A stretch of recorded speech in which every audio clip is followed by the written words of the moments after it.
Good afternoon everyone, welcome to another version of our live video again. Last week you would have seen our blog talking about the hips and how important the hips are in daily movement and even in physical activity. Now the hips are one of our most powerful muscles, one of the most stable joints as well around the hip and our pelvis. Right? And the hips are a key movement component, especially in a lot of athletic activities, be it jumping, deadlift, squatting, lifting and so on. A lot of things comes from the hips. Alright, so we're going to talk about how the hips has such a big implication in movements, two main movements being the squat and the deadlift. Now to give it a bit of context, Kelly Starrett of Mobility Board, he talks about how whichever joint or muscle you move first takes the most load. So meaning, in our case, being the hips being such a dominant component of movement, we want the hip to move first because it takes the most load so that the rest of the components of the body or the kinetic chain doesn't have to use so much. Alright, so we're going to talk about two main exercises. First one being the deadlift, second one being the squat.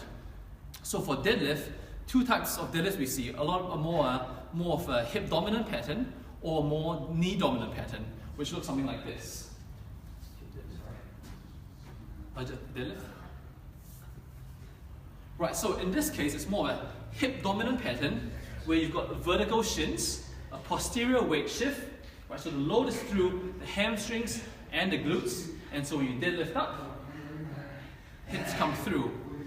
Conversely, we see things like exercises which are good as well, which have its place, like a trap bar deadlift for example, or suitcase deadlift. We see a more knee dominant pattern. In that case, it's more of a knee dominant deadlift. Right, so your hips are slightly lower, and there's a little bit more translation of the knees anteriorly, so you don't use as much through your hips. All right. So depending on the exercise and depending on what you're training, each exercise has its place. But in terms of general movement pattern, we want to encourage a more hip dominant type pattern. All right. Now the second movement we're going to talk about is the squat. Now let's go down behind your back. Now a common thing that people talk about is that when you want to squat with a barbell or squat with weight, you squat with your back straight. That is totally correct. But when you think squatting with your back straight, this is what a lot of people do. Alright, go down again.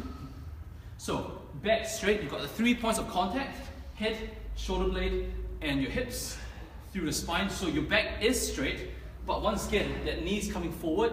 It's a more knee dominant movement as opposed to come back up and forward squat. And go halfway. Good, hold it there. So you can see that posterior weight shift. So in this case, your back is still straight, as evidenced by the 3 points of contact: head, shoulder blades, and hips. Your back is still straight, but we're loading through our hips a lot more. All right. So we're letting the big boys do the work, the stronger muscles, the more stable joint doing the work, rather than the knees not designed for stability and putting more weight through the quads and the knees, which are nowhere near as strong as what the glutes can generate. Alright, so the two movement patterns between squatting, more hip dominant squat or a more knee dominant squat. Now no matter what squat you do, be it an overhead squat, back squat or front squat, the initiating movement should still be your hips. Once again, going back to the principle, whichever joint or muscle you move first takes the most load. Alright, cool. The last thing we're going to talk about is a rowing movement.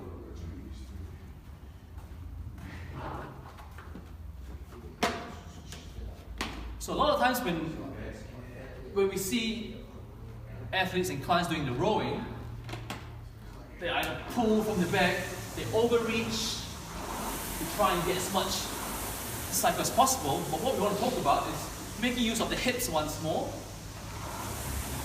hinging from the hips. So once again, that's that initial movement of that deadlift or the hip hinge movement. Before I come in, legs again, arms, hinge again before I come back in.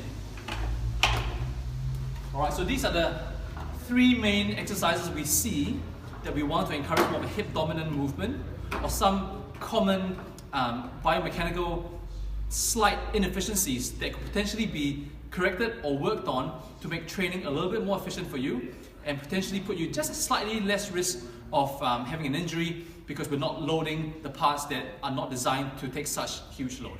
Alright, so till the next video, we'll catch you again next time.